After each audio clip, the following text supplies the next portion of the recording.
Siyempre, puyat kami, maaga kaming umalis. Kasi siyempre, kailangan namin maaga doon sa pila.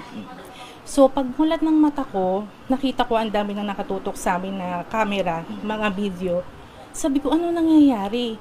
Ang inaalala ko agad yung mother ko. Kasi siyempre, stage 4 na yung cancer niya eh. Tapos, hanggang bumaba pa yung driver namin. Sinabi niya yung dahilan. Pero siguro mga more than 30 minutes pa kaming, alam mo yun, naghintay. Sa pasyenteng may stage 4 cancer, 1 minuto ay mahalaga. Binabatikos ngayon sa social media ang pagpapahinto sa isang ambulansya na dumaan sa EDSA busway. Ang sakay kasi na pasyente may cancer, pumanaw matapos umanong ma-stress sa insidente.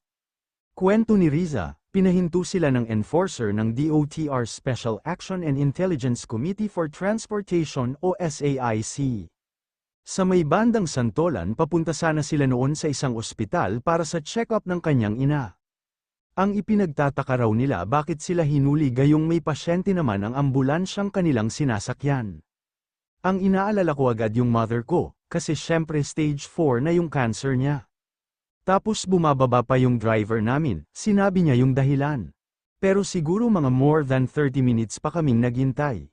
Ditong Lunes lang nang manghuli ang DOTR SAIC ng mga motoristang iligal na dumadaan sa EDSA busway. Ang paliwanag daw sa kanila ng mga enforcer, emergency cases lamang ang pinapayagang makadaan sa busway. Hindi tulad ng mga check-up na may schedule naman.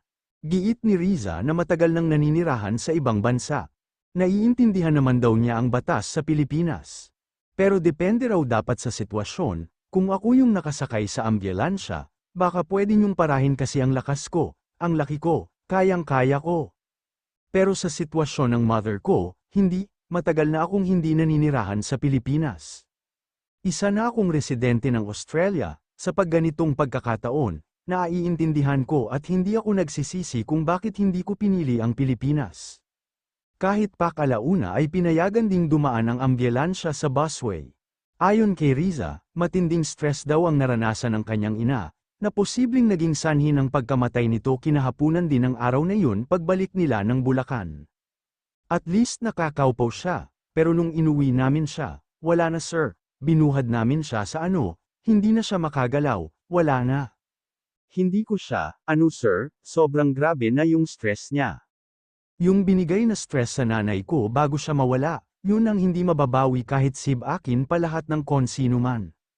Sa post kahapon ng siniitang driver ng ambulansya, sinabi nitong walang ibinigay na konsiderasyon sa pasyente na karating ang viral post sa Department of Transportation. Dahilan para maglabas ng memo si Acting Transportation Secretary Giovanni Lopez, sinibak sa pwesto ang hepe ng Special Operations Group ng SAIC at pagpapaliwanagin, nilinaw rin ng ahensya na maaaring dumaan sa busway ang mga on-duty na ambulansya, anuman ang kondisyon ng pasyente sa kabila nito. Nagsabi naman si Riza na wala silang balak magreklamo sa SAIC. So, ibig sabihin ko sir, sa mga ganitong pagkakataon, na-realize ko na tama ang desisyon ko, na hindi paliin ang Pilipinas.